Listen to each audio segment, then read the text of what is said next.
Everyone having a right to a safe and stable home benefits us all. I come with no other agenda than desperately trying to help people who are in need. Cette annonce soudaine ébranla non seulement le palais, mais aussi toute la perception de stabilité qui entourait la monarchie. Ce qui avait commencé comme une journée de routine avec des apparitions officielles et des sourires soigneusement préparés se transforma en un moment d'incrédulité lorsque l'attaché de presse s'avança, la voix ferme mais impassible, révélant la détérioration de l'état de santé du roi. L'absence de la reine Camilla, à ce moment crucial, éveilla immédiatement les soupçons. Pendant des mois, les observateurs royaux avaient spéculé sur la santé du roi, mais le silence régnant à l'intérieur des grilles avait suggéré un contrôle total. Cette illusion fut brisée. L'image de la mâchoire serrée du prince William et du regard indéchiffrable de Catherine donna un indice visuel que ce qui se passait n'était pas seulement une question de santé, mais de pouvoir d'héritage et de construction d'un nouvel avenir pour la couronne. Les heures suivantes ont vu le lancement de l'initiative Diana, un programme mené non pas par la monarque régnante, mais par William et Kate. Ce programme abordait des thèmes urgents tels que la santé mentale, la résilience sociale et l'engagement communautaire se présentant comme un hommage à la compassion de Diana. Pourtant, au-delà des discours, ce lancement a été perçu comme une passation directe d'autorité morale. Les gros titres en Europe et en Amérique du Nord ont amplifié cette perception. Reuters a souligné que l'initiative présentait une ressemblance frappante avec les campagnes de Diana contre la stigmatisation menée dans les années 1980. BBC News a souligné qu'invoquer son héritage à ce moment précis n'était pas seulement symbolique, mais stratégique, garantissant que le public associe l'avenir de la monarchie aux valeurs de Diana plutôt qu'à l'image affaiblie de Charles. Ce qui a intensifié l'intrigue, c'est l'absence remarquée de Camilla. En politique comme dans la monarchie, l'absence est plus éloquente que les mots. Son nom a disparu des déclarations, son visage des émissions, et les spéculations se sont multipliées. Certains initiés ont affirmé qu'elle s'était retirée chez Rémile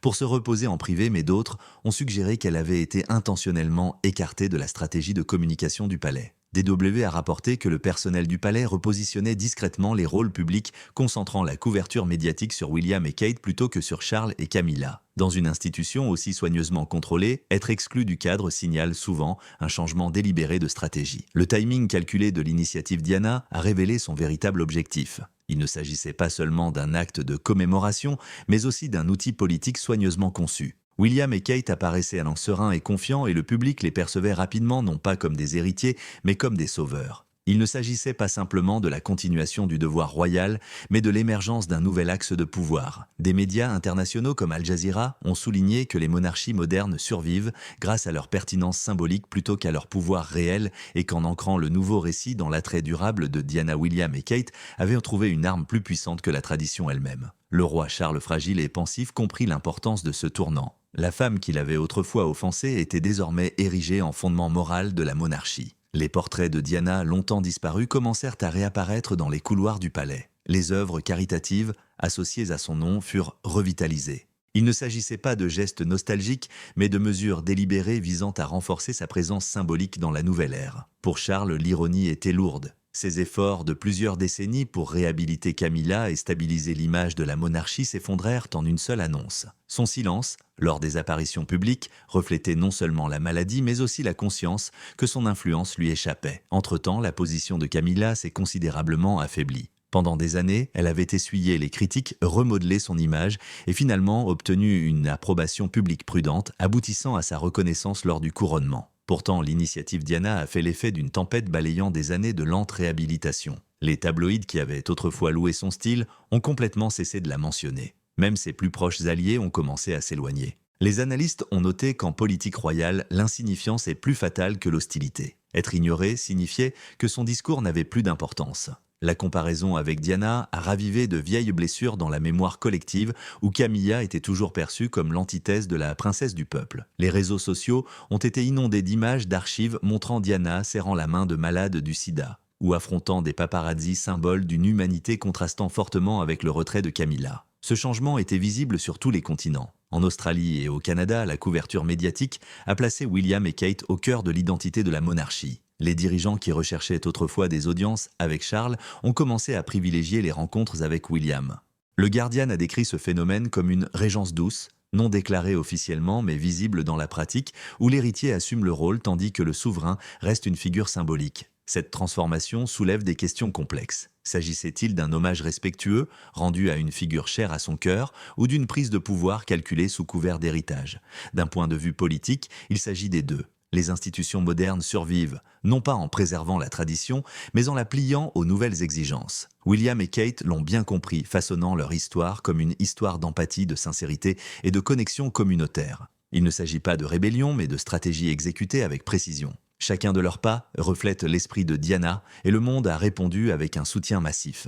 Mais ce changement a un prix. L'isolement de Camilla s'accentue, son influence érodée non par le scandale, mais par le silence.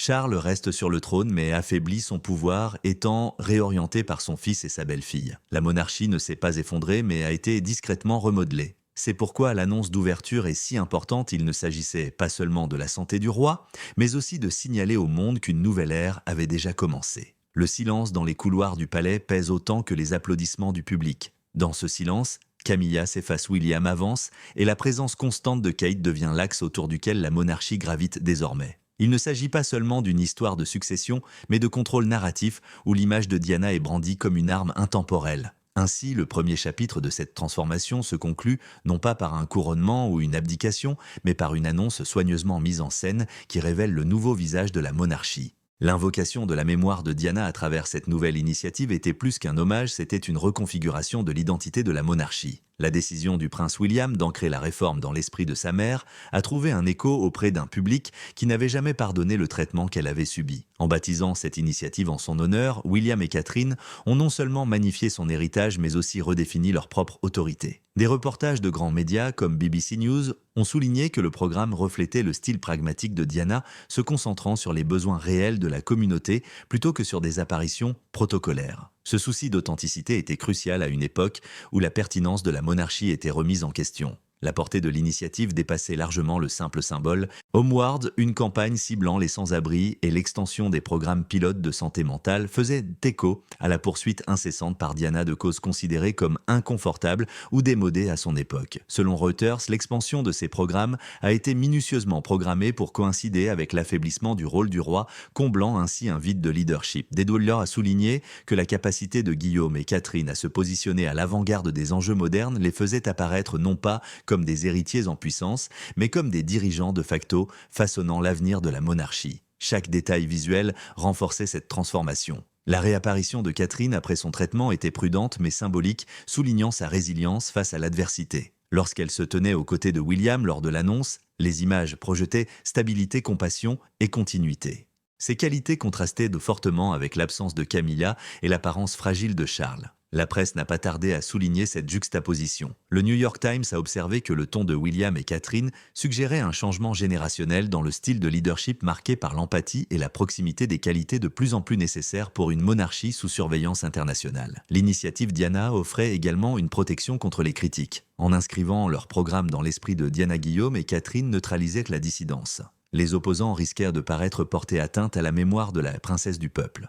La stratégie était à la fois subtile et puissante, élevant leurs initiatives au-dessus de la politique du palais dans un domaine moral où peu osaient les contester. Les réseaux sociaux en amplifièrent l'effet. Des hashtags associant la compassion de Diana aux projets actuels de Catherine se répandirent en Europe et en Amérique du Nord, consolidant le récit d'une transmission harmonieuse des valeurs. Ce cadrage était particulièrement significatif au vu des pressions actuelles sur la monarchie. Les débats en cours en Grande-Bretagne sur la pertinence de la couronne, intensifiés par les tensions économiques et les turbulences politiques, avaient soulevé des questions sur son rôle dans une démocratie moderne. En liant leur leadership à l'héritage durable de Diana, Guillaume et Catherine ont repositionné la monarchie comme une institution toujours importante dans la vie quotidienne. En Australie, où les débats républicains avaient gagné en énergie, les sondages d'opinion ont fait état d'une hausse modeste mais notable du soutien à la monarchie après le lancement de l'initiative. Les analystes du Guardian ont noté que le lien avec Diana servait de passerelle culturelle entre des générations qui autrement auraient pu rejeter la couronne comme désuète. La position de Camilla en pâtit, des sources internes laissaient entendre qu'elle s'était opposée à l'initiative, consciente du risque d'effacer des années de réhabilitation minutieuse de son image. Le Times rapporta des rumeurs selon lesquelles elle aurait mis en garde Charles contre la poursuite du programme sous le nom de Diana, craignant que cela ne ravive de vieilles divisions. Pourtant, Charles, affaibli par sa santé et accablé par l'histoire, ne put résister à l'insistance de William. En cédant, il laissa de fait la place à son épouse s'affaiblir tout en renforçant l'ascendant de son fils. Pour Camilla, il ne s'agissait pas d'un simple revers politique, mais d'un effondrement personnel. Ses années de patience et son acceptation progressive furent balayées par une seule annonce. L'appareil du palais a renforcé ce changement. Les réunions, autrefois présidées par Charles, ont commencé à se dérouler depuis le palais de Kensington.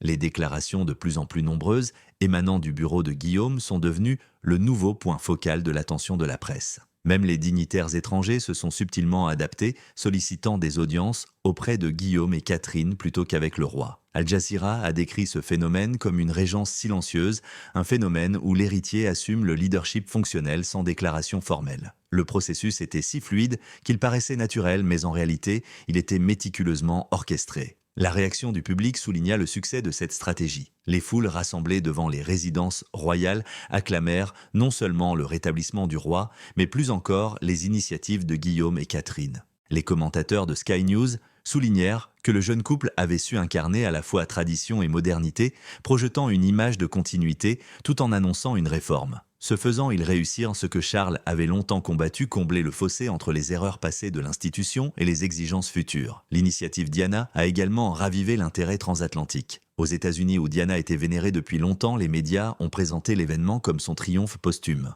Les chaînes de télévision ont revisité des interviews et des images emblématiques présentant l'initiative comme la preuve que son esprit avait finalement remodelé la monarchie d'outre-tombe. Cette couverture transatlantique a eu pour effet secondaire d'accroître l'influence de William et Catherine, les présentant comme des personnalités mondiales plutôt que comme de simples membres de la famille royale britannique. Pour une monarchie cherchant à conserver sa place dans un monde marqué par des alliances changeantes et des crises mondiales, il s'agissait d'une victoire stratégique. Pourtant, ce triomphe ne fut pas sans conséquences. La visibilité réduite de Charles suscita des inquiétudes quant à la stabilité de la monarchie. Les analystes du Financial Times avertirent que si l'ascension de Guillaume et Catherine renforçait l'image immédiate de la couronne, elle risquait de saper l'autorité du souverain. Sans un équilibre clair entre tradition symbolique et leadership émergent, la monarchie risquait de se fracturer de l'intérieur. Cette inquiétude se retrouva également au sein du palais, où l'on murmurait que Charles se sentait de plus en plus marginalisé, son héritage éclipsé par l'incarnation par son fils de la lumière éternelle de Diana. Au cœur de ce moment se trouvait la transformation de Diana d'une figure tragique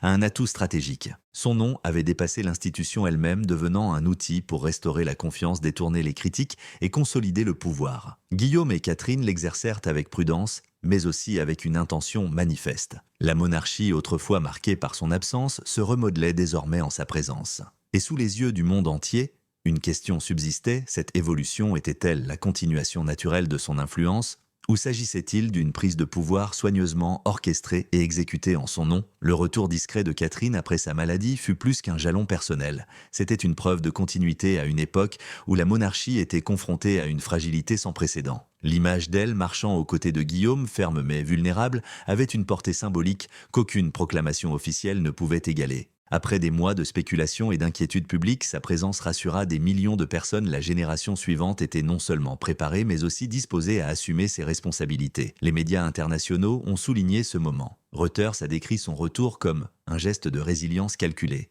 tandis que DW rapportait que son calme reflétait la stabilité même dont la monarchie avait un besoin urgent, alors que les problèmes de santé du roi Charles devenaient de plus en plus publics. Le contexte du retour de Catherine coïncidait avec des rapports faisant état d'une aggravation de l'état de santé du roi. Plusieurs sources suggéraient qu'il réduisait ses fonctions, laissant à d'autres le soin de s'occuper de ses engagements importants.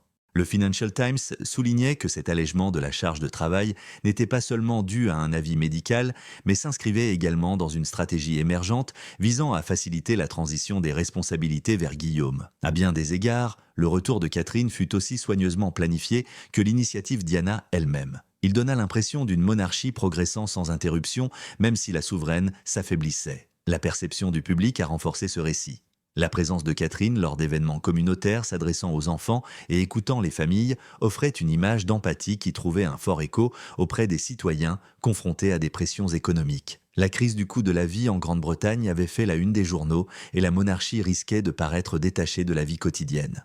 Pourtant, la présence attentive de Catherine a redéfini l'institution comme une institution compatissante plutôt que distante. BBC News a souligné que sa réapparition symbolisait une monarchie tendant la main au public en période difficile. Le parallèle avec Diana était impossible à manquer. Tout comme Diana avait un jour tenu la main d'un patient, lorsque d'autres hésitaient, la volonté de Catherine de se tenir devant le public après son épreuve de santé soulignait une authenticité partagée qui unissait les générations. Pendant ce temps, l'absence du roi Charles lors des événements clés creusait un fossé grandissant. Les médias étrangers commencèrent à spéculer sur sa capacité à poursuivre ses activités monarques. Al Jazeera se demandait si la Grande-Bretagne n'entrait pas dans une période de double autorité où le souverain conserverait un statut cérémoniel tandis que son fils assumerait progressivement le contrôle fonctionnel. Cette dynamique n'est pas nouvelle dans l'histoire. La défunte reine Élisabeth s'appuyait fortement sur ses héritiers lors des périodes de fragilité, mais jamais auparavant, le symbolisme de la transition n'avait été aussi publiquement mis en avant. La conjonction de la maladie de Charles et du retour de Catherine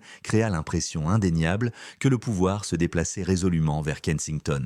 Le silence de Camilla durant cette période a encore renforcé l'impression d'isolement. Elle a annulé des engagements pour des raisons de santé, mais le moment choisi a renforcé les soupçons d'être écartée du récit principal. En revanche, la princesse Anne a repris ses fonctions publiques malgré sa récente blessure, faisant preuve d'endurance et renforçant sa réputation de service inébranlable. La comparaison était révélatrice. Les analystes ont observé que si le retour discret d'Anne suggérait une certaine résilience, le retrait de Camilla alimentait les récits de non-pertinence. Le Times a noté que son absence, lors des moments critiques, a permis à William et Catherine de rester incontestés dans l'imaginaire collectif comme le noyau moral de la monarchie. Ce changement d'autorité eut des répercussions importantes à l'étranger. Le Commonwealth, longtemps décrit comme une fragile coalition de loyauté, observa la situation de près. Au Canada et en Australie, où les mouvements républicains prenaient de l'ampleur, la visibilité accrue de Guillaume et Catherine offrit un contrepoids. Leurs tournées mondiales, déjà prévues avant la maladie de Catherine, furent repensées comme des démonstrations de continuité. Le Guardian souligna que l'image d'un jeune couple stable au cœur de la monarchie a peut-être freiné le sentiment républicain. Même, temporairement, le symbolisme comptait. Il suggérait que la monarchie avait trouvé le moyen de combler les fossés générationnels en présentant Guillaume et Catherine non pas comme les vestiges d'une tradition en voie de disparition, mais comme des représentants modernes de l'empathie et de la pertinence. En Grande-Bretagne, l'initiative Diana combinée au retour de Catherine a remodelé l'image de la monarchie. Un sondage YouGov a révélé une nette augmentation du soutien public au rôle de Guillaume et Catherine, notamment parmi les jeunes de plus en plus indifférents à la couronne. Les analystes ont souligné que cette hausse était moins liée à des considérations politiques ou à des fonctions officielles qu'à une représentation symbolique. Le public percevait Catherine comme authentique et Guillaume comme décisif, tandis que Charles et Camilla apparaissaient comme des figures en déclin figées dans le passé. Le palais lui-même reflétait cette transformation.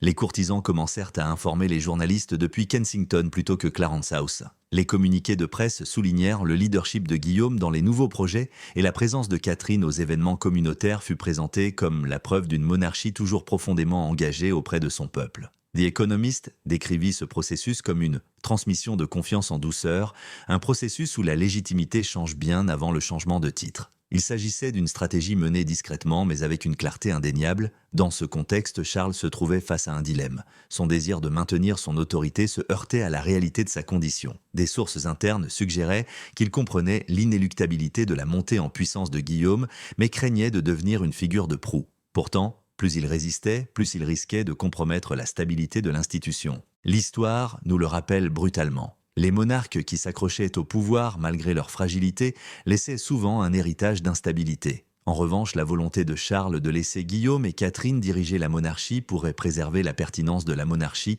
même si cela diminuait sa propre place dans l'histoire. La convergence de la santé de l'absence et de l'ascension générationnelle créa un moment de transformation. La réapparition prudente de Catherine contrastant avec le déclin de Charles et le retrait de Camilla définissaient un nouveau centre de gravité. La monarchie avait toujours reposé sur la continuité, mais cette continuité était désormais incarnée non par le souverain régnant, mais par les héritiers. Il ne s'agissait pas d'une régence formelle, mais l'effet était le même. Une nouvelle ère s'ouvrait et le public considérait déjà Guillaume et Catherine comme ses véritables chefs. La question qui se pose est de savoir si ce changement stabilisera la monarchie ou accélérera sa transformation en quelque chose de fondamentalement différent. En incarnant la compassion de Diana, en faisant preuve de résilience grâce au retour de Catherine et en assumant des rôles autrefois réservés aux souverains, Guillaume et Catherine ne se contentent pas d'attendre la couronne. Ils la façonnent déjà. La disparition de Camilla de la vie publique durant une période de profonde transition n'est pas passée inaperçue. Dans une monarchie où chaque geste compte, l'absence devient un témoignage. Alors que les problèmes de santé de Charles se faisaient plus apparents et que William et Catherine prenaient une place plus importante, la visibilité réduite de Camilla donnait l'impression que son influence s'affaiblissait. Les analystes des médias européens ont attiré l'attention sur ce silence.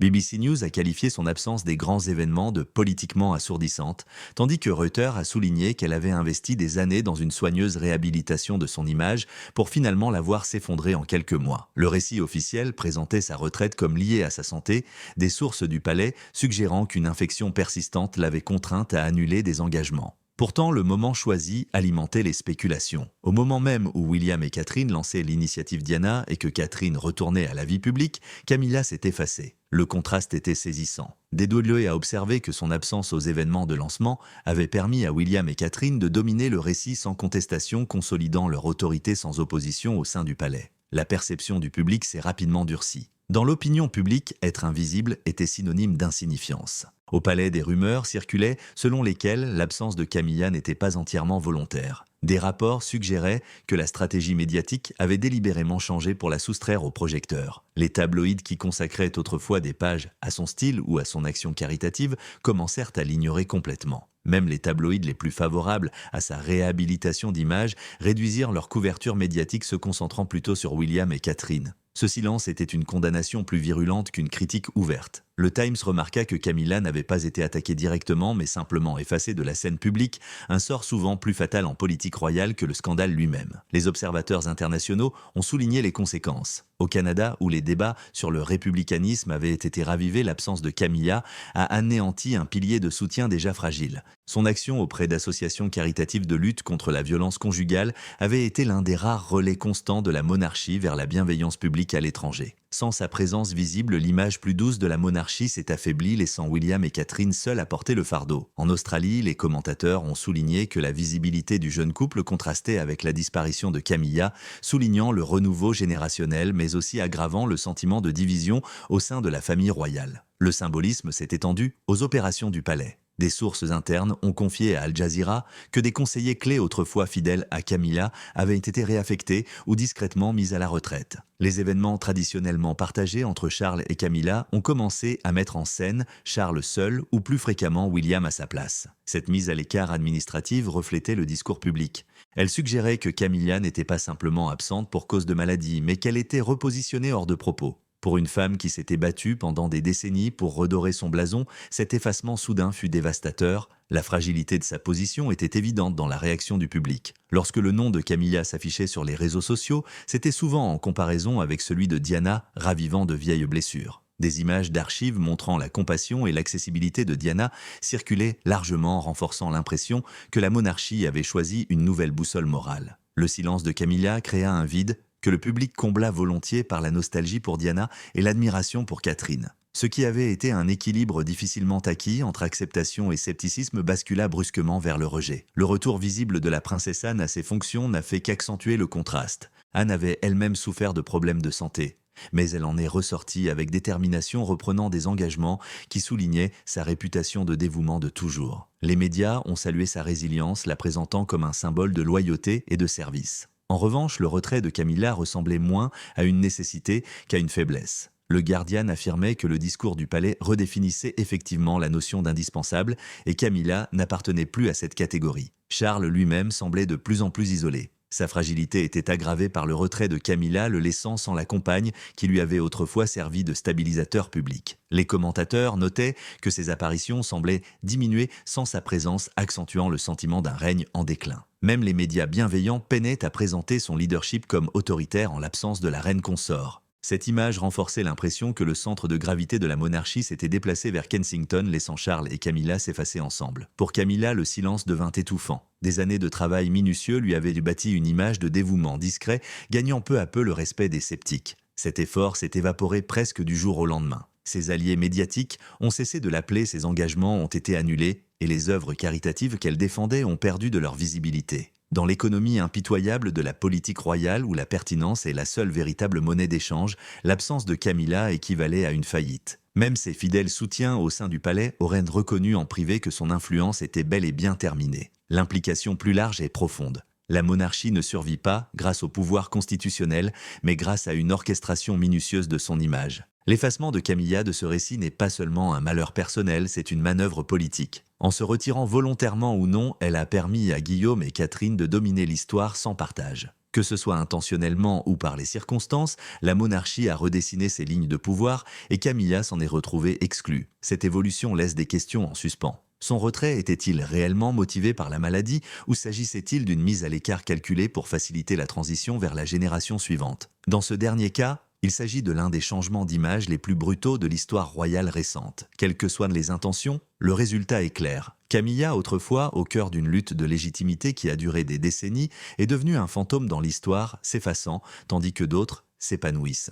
L'histoire de la monarchie progresse et elle n'est plus inscrite dans ses chapitres centraux. La résilience de la princesse Anne a longtemps façonné son image publique et son retour discret au service après sa blessure contrastait fortement avec la retraite de Camilla. Anne a toujours incarné un sens pragmatique du service, une figure royale qui recherche rarement les gros titres, mais incarne toujours la fiabilité. Sa reprise des engagements a rappelé au public sa réputation de membre de la famille royale le plus travailleur, un titre acquis au fil de décennies d'engagement indéfectible. Les médias internationaux ont salué sa détermination. Reuters a souligné son dévouement indéfectible à des causes allant des sports équestres au bien-être des anciens combattants, tandis que BBC News a souligné que sa sobriété la faisait paraître plus authentique que nombre de ses proches. La prise de position publique d'Anne a eu du poids précisément en raison du moment choisi.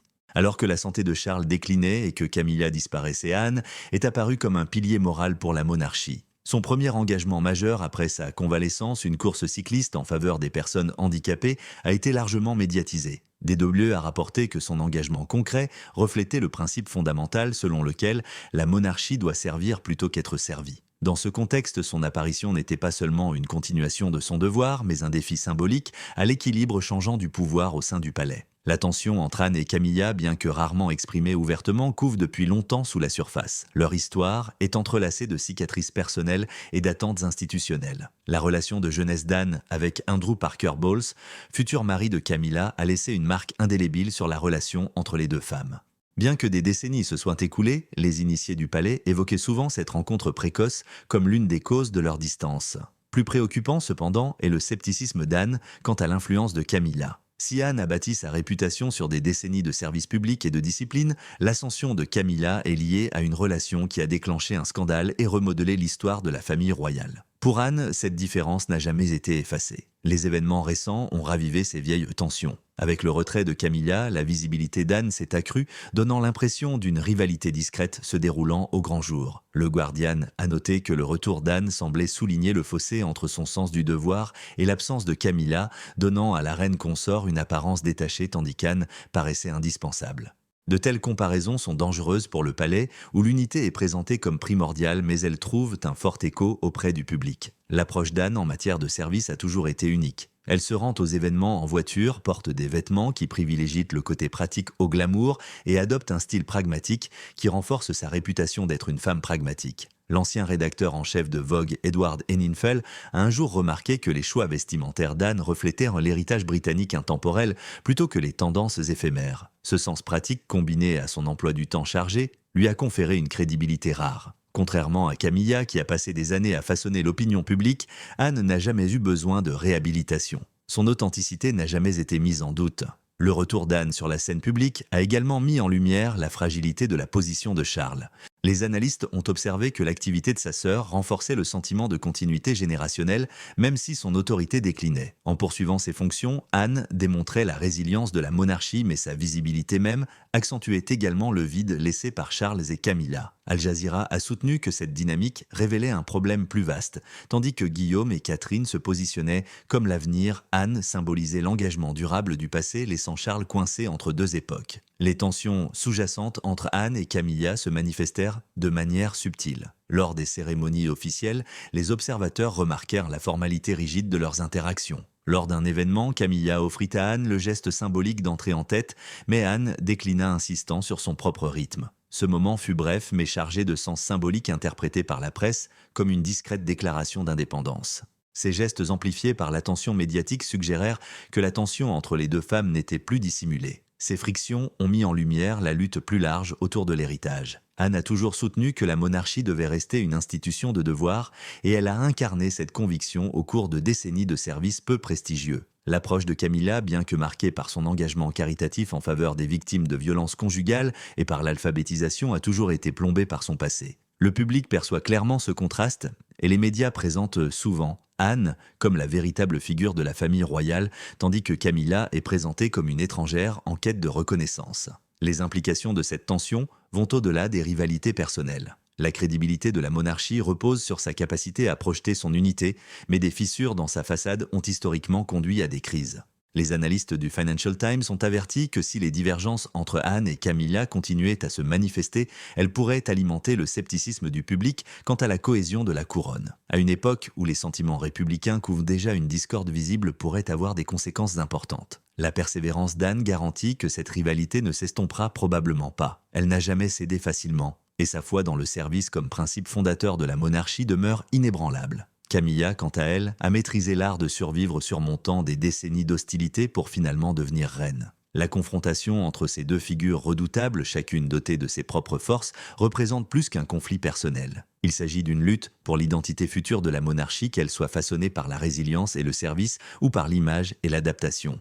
Dans cette bataille silencieuse mais indéniable, le monde entier observe. Chaque apparition, chaque discours, chaque geste est décortiqué pour en extraire le sens. Tandis que Charles recule, Guillaume et Catherine progressent, tandis qu'Anne et Camilla luttent avec le passé et le présent. La monarchie se trouve à la croisée des chemins où son image dépend autant de rivalités tacites que d'initiatives publiques. La tempête intérieure façonne l'image que la couronne sera perçue dans les années à venir. Pour Charles, toujours accablé par la maladie, ses retrouvailles potentielles revêtent une importance capitale. Des rapports suggèrent qu'il est impatient de revoir son fils, mais incertain des conséquences.